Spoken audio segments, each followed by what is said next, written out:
welcome to this Behind the Board. We're going to put plugins on aux tracks and learn when and why that's useful. So we're starting off with a vocal right here. All it is just one vocal, one short little vocal line that goes about 8 seconds. We'll play it back for a sec. We sit remains intact.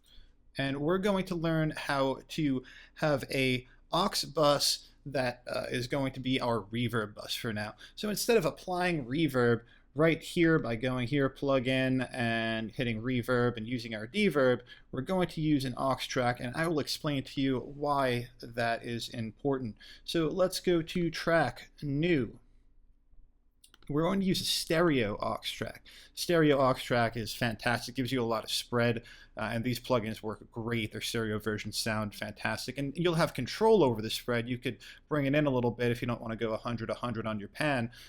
So that'll help us out a lot if we want different feels for our reverbs and other aux bus plugins. So go to your aux input. So we're going to create one stereo aux input, and we can do that in the samples. That's no issue at all. Now on this aux track, I want you to relabel it. Just double click where it says aux1, and we're going to call it Vox Reverb.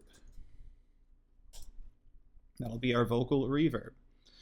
Now, on that Vox Reverb track, click your first insert and load your plugin in. So we'll go down to reverb. We will load the deverb plugin. And the cool thing about this, these aux tracks, this is the one time where you could leave it completely 100% wet, and I'll explain it to you later why we do that, but leave it completely 100% wet. We'll leave it in the hall for right now. It doesn't really matter exactly what we choose. I want to explain to you why this is so useful. So right now, this is doing nothing because nothing's being bussed and nothing is going into our Vox Reverb track. What we want to do is we have ins over outs, like we've been saying. A1, A2 is what I have set for my out. Yours might say monitor 1, 2, whatever it might be, but these go right to my speakers, A1, A2. So I want to send my vocal to this reverb track. First, I'm going to show you just how the signal flow works by using the IOs. That's not exactly our final product, but it'll show you how the signal flow works. So we'll go into our IO. Go to a bus, and let's choose bus B1 and 2. Sounds good to me. I'll send it out that. You could choose any bus you want. It could be bus 3 and 4. It could be an A, or it could be one of these lowercase buses, whatever it might be. Just make sure you do understand the uppercase buses and the lowercase buses are different. If I choose B1 and 2, it's not going to send to the same place as bus 1 to lowercase here. So it's very much a computer function, but just keep that on your mind. Yours probably do say bus, so I'm just going to use bus 1 and 2 so we're on the same page. So I'd imagine yours say bus there. They're not labeled separately. Okay, so we're going out bus 1 and 2. You can see it's the lowercase one for me. If it's the uppercase for you, that's fine. Just make sure you use the uppercase as you come in to your Vox Reverb plugin. So Vox is going out bus 1, 2. We want it to go in Vox Reverb bus 1, 2. So let's go to the input bus and go down to bus 1, 2. Great. Play that back. Let's see what we did. We sit remains intact. Okay, cool. So right now you're probably saying, great, but I could have just put the deverb on the vocal track and got the same exact result. And that's 100% true. You could have did that. You would have got the same result. But what I want to show you is how to do this with sends, and this will lead to different results. So your vocals, let's bust them back out. Oh, let's set them through their analog output back out where they're supposed to go to your monitors.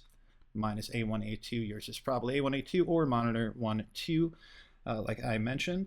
And now I want to bring up our sends. We've spoken about them before, but we have not used them. So go to your views right up here, your edit window view selector, and click on sends A through E to bring up your sends menu. And here are all the sends we can use in our Vox track. Let's click the top one, go to bus, and bus 1, 2. Perfect. Now right here, you can see we have a new volume control. Now, this is how much is being sent out bus 1 and 2. Right now, we're at negative infinity. I'm going to bring it right up to 0. So whatever's coming out directly from this track is also going to come out simultaneously through this send. So to follow the signal flow on this, please follow along with me here. The vocals are coming straight out A1 and 2 with no effects on them. They're also being sent to bus 1 and 2, which is going to our vocal reverb. Our vocal reverb has our reverb deverb track on it and is being sent out 1, 2 as well. So you'll have your dry vocal and you'll have your completely 100% wet vocal, and that's why we left it at 100% wet, because we don't need any more of the dry vocal. We have 100% dry, we have 100% wet. We could find our own balance now. And you could use this to give you more and less of a send to here, and that'll become more important as we're mixing. We'll go over it again as we are mixing, because we might want a certain vocal to have a lot of reverb on it, maybe in the bridge, and during the chorus we want a lot less, so we'll put the bridge one up to +7 and the chorus one down to -10, and we'll have different levels of reverb on them without affecting the actual reverb track at all. So this is a send that's happening inside of your computer. It's not physical. You don't have to plug anything in. These buses are happening inside of Pro Tools, so we could route things within Pro Tools. So let's see what we got now. We sit remains intact. So we have our regular track and we have our reverb track. I'll show you. I'll mute the reverb track. All you'll have is a dry signal. We sit remains intact. And we could also affect how much reverb is on this track very easily just by pulling this up and down. Check this out. I'm going to start at -infinity. We sit remains intact, and I can't stand to talk about this anymore. So that's how you use these aux buses in order to go ahead and make some of these really cool effects, these reverbs that you could affect on the fly, that you don't have to open plugins to change them. You could go ahead and make them louder for certain instruments, cuts down on CPU power because you use one reverb on 6 different vocals just by having different bus send volumes coming out, and you could have them all set differently.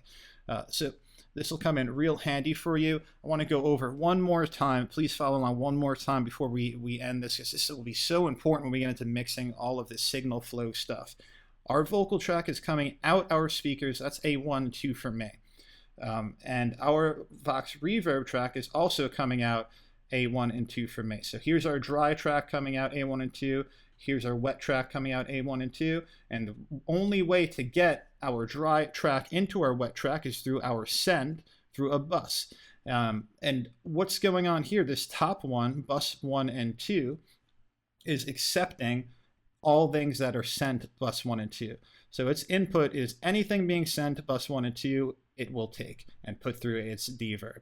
So that's why it takes this one. If we take that bus off, I'll just bypass it for now. We sit remain. It's not there. I put that bus on. It's accepting bus 1 and 2. We sit remains intact. And it's working again. So that's how that works. Think about that signal flow, because that's going to really start opening all the doors for us as we do mixing and we bus over and over again and make a big signal flow. This is the basics of it. If something is being bussed out 1 and 2, you could just think of it as there's a cable coming from 1 and 2 and going into this next reverb track. So even though there's no actual connection happening here, there is a connection happening inside the computer. Anything out 1 and 2 is going into this track that's accepting all the 1s and 2s. I hope that is a good explanation for you. We will go into it over and over until you understand it, and really think about that, because it's going to be all we do when it comes to mixing. We're going to do it over and over again. So thanks for being with me on this one, and I'll see you on the next one.